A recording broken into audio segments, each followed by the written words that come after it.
Just first, congratulations to Southeastern on a game well played.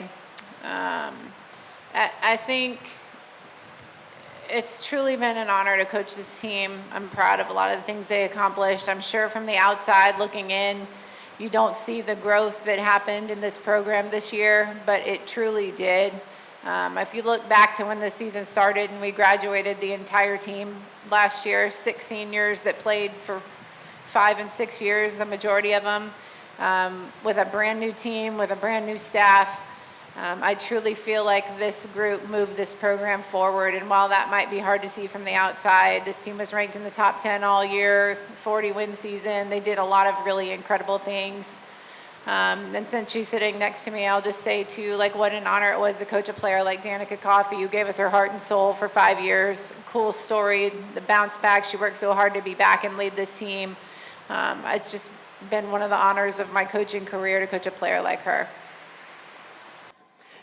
Beth, could you talk a little bit about the first inning? Your team looked completely shook. It looked like the fourth inning from the first time y'all played them. And how hard is it a problem of getting them ready for that, or is it just so much pressure that it gets to you no matter how much you prepare for it?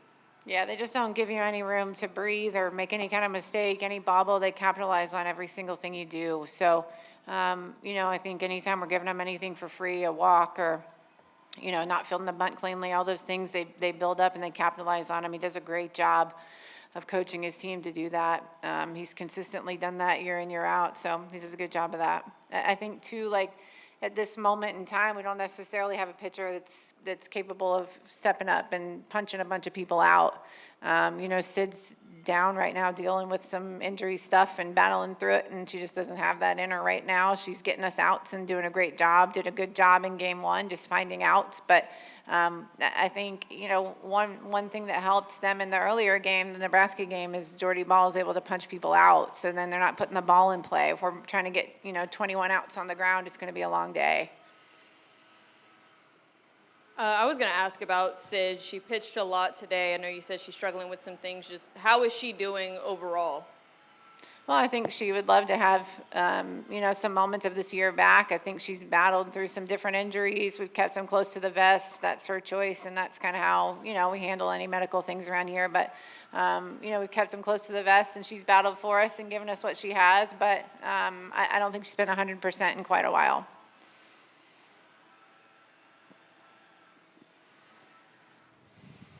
Yeah, Coach, I guess what was your plan as far as the pitchers in this game? Well, we hope Tatum Clofton would get deeper into the game, obviously. We hope that she would, be able to keep them off balance with her changeup. I think she left the game without even throwing a changeup.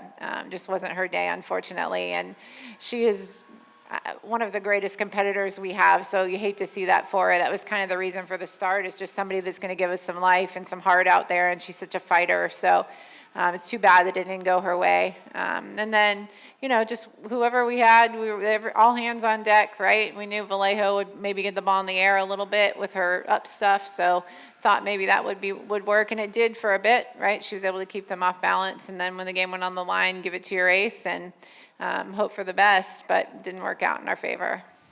One more question for Coach. Beth, did you like your team's energy today? It looked like y'all had fight. Y'all answered and tied the game 3 times after falling behind. I think that's like what I really take away from this season more than anything, like what Bryce was able to do with this offense. It was never a power offense. It was never a team that was going to be able to win things with 1 swing or 2 swings. It was a team that's going to have to battle through, and I think what he did and making change and making this team tough, making this team fight. Like, I can count back so many games where this offense battled back from being behind, continued to fight. And that's something I haven't seen from this group before. So to me, that's the biggest space of growth, is just the mindset and the mentality that we're incorporating into this program. And I think, like I said, I'm sure on the outside looking in, you don't see it in this moment. And it's really hard to see the forest through the trees here, but this program grew this year, and this program's going to be better for it. And I'm not going to be sitting here on Saturday night anymore, and we're going to be in the places where this program deserves to be. Thank you, Coach. Thank you for your season. Thank you. Thank you.